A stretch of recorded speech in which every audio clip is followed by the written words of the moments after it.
안녕하세요. 이번 영상에서는 갑질을 하는 사람들이 과연 왜 그럴까 아마 우리 궁금하셨을 거예요. 그래서 갑질하는 사람들의 심리적인 기저에 어떤 이유가 있는지에 대해서 이야기를 한번 해보도록 할게요. 저도 경험을 했었던 건데요. 모 시의회 공직자를 대상으로 강의를 한 적이 있었어요.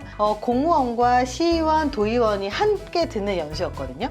근데 이 자리 배치가 진짜 재밌었는데요.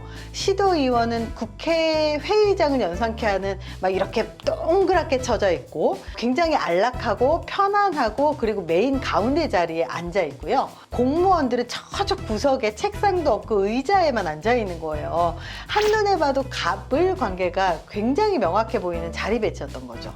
실제로 시의원, 구의원 그리고 공무원이니까 그랬지 사실 공직자만 있으면 또 공직자하고 계약직 지원하고 또 이런 식으로 자리 배치가 되죠. 근데 제가 강의를 쭉 한참 하다가 그 시의원분은 목에 깁스를 하셨더라고요. 이러면서 강의를 하던 중에 충분히 재미있게 들을 수 있게 이렇게 이야기를 농담을 했어요. 그럼 보통 이런 이야기를 들었을 때 대부분 다 웃었어요. 근데 이 농담을 하기 바로 직전에 자리에 앉은 한 시의원이 손을 탁 들고 얘기하더라고요.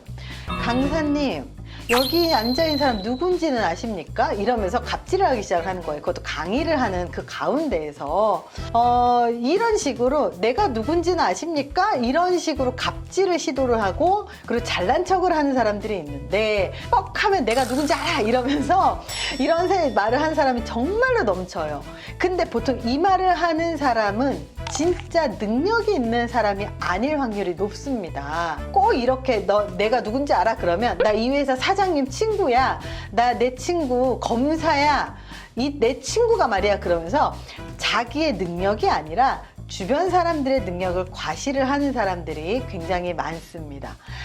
자기가 진짜로 권력자라면 그리고 능력자라면 굳이 자기 자신을 스스로 과시를 하지 않아도 옆에서 의전을 하고 그리고 이미 충분히 얼굴만 봐도 아는 사람들이 많기 때문에 자기 입으로 과시를 할 이유가 없어요. 중요한 건 왜 이렇게 우월감에 사로잡히고 갑질을 하는 것일까요?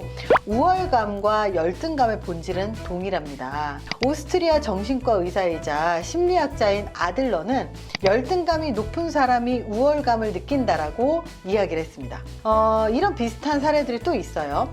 지금 이 사실 인터넷에 올릴 거예요. 커피숍에서 커피를 1인당 한 잔씩 시켜달라는 이 커피숍의 요청에 손님이 불친절하다면서 지역의 맘카페에 이 사실을 알리겠다라고 하는 거예요. 카페 주인은요 굉장히 속앓이를 하죠. 근데 여기에 오는 사람들은 꼭 매일 아침마다 아이들을 학교에 보내고 동네 주민 4명이서 커피 한 잔 혹은 2잔 시켜놓고 서너 시간 앉아 있으면서 일반 손님들이 커피 마시러 오면 자리가 없어서 나가게끔 만드는 말 그대로 진상 중에 진상이었던 거죠. 작은 가게라 테이블이 서너 개밖에 없는데 그 테이블마다 1개 아니면 2개만 시켜놓기 때문에 그렇게 1인당 하나씩 시켜주세요 라고 했는데 문제는 지금까지 서너 시간 동안 꼴랑 4명이서 커피 한 잔으로 카페에서 대화를 나누면서 이 동네 주민이라고 맘카페에 올리겠다고 하면서 불친절하다고 갑질을 하는 거예요. 이것 때문에 이 커피숍 사장이 폐업을 고려하고 있다는 얘기들을 종종 하거든요. 사람들은 누구나 자기가 남들보다 낫다는 착각을 하는데 이걸 과신의 오류라고 합니다. 그것을 다른 말로 하면 기만적 우월감 효과라고도 하는데요. 객관적인 자료하고 관계없이 남들보다 우월하다고 생각하는 건 사람은 누구나 그렇게 생각한다는 거예요. 기업에 근무하는 임직원한테 질문을 한 심리 실험이었습니다. 당신은 회사에서 필요로 하는 우수한 핵심 인재입니까? 이 질문에 응답자의 80%가 그렇다라고 대답을 했어요. 심지어 미국에서는 종업원의 90% 이상이 자신은 다른 직원들보다 생산적이라고 생각을 하고 있었다는 거죠. 잡코리아의 직장인 약 2,000명을 대상으로 조사를 해본 결과 평균보다 우수한 인재라고 생각하는 사람이 70%였고요. 그 중에 약 75%의 사람들은 능력에 비해서 낮은 연봉을 받고 있다고 생각을 하고 있었다는 거예요. 에이미 메즐리스의 연구에 의하면 거의 모든 문화권과 사람들이 자신을 평균보다 높게 평가를 한다는 사실을 밝혀냈습니다. 재미있는 사실은요, 자존감에 대한 관심이 늘어나고 자녀의 자존감을 키워줄수록 과신 효과도 높아졌는데요. 미국의 10대 중 나는 잘났다는 말에 걸맞는 사람이라고 생각하는 사람이라는 대답이 1950년대에는 12%였는데 1980년대에는 80%로 늘어났다는 점이죠. 자존감이라는 이름으로 포장은 되어 있지만 결과적으로 과신에 오르라는 말이고요.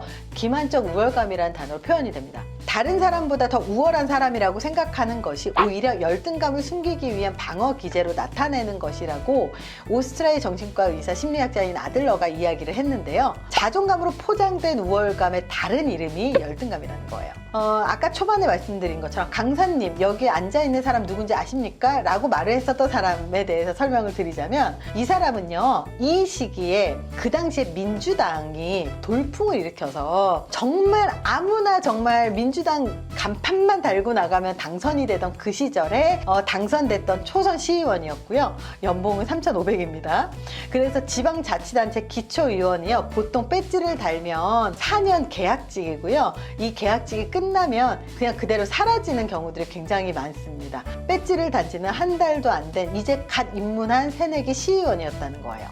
이렇게 정치를 오래 하는 사람일수록 그냥 웃고 넘어갔을 농담을 갖고 갑질을 한다는 것, 열등감의 다른 표현이라는 겁니다. 이렇게 우리는 갑질을 하는 걸 갖고 되게 우월감을 느낄지 모르겠지만 사실은 어딘가에서 내가 갑질을 하고 있는 것 자체가 열등감의 표현이라는 사실을 사람들은 이제는 많이 알고 있거든요. 그래서 어딘가에서 누군가를 무시한다거나 갑질한다거나 돌려가게 한다거나 이런 행동들은 자기 얼굴에 침 뱉는 행동이라는 사실을 알고 계셨으면 좋겠습니다. 이번 영상이 도움이 되셨길 바랍니다. 감사합니다.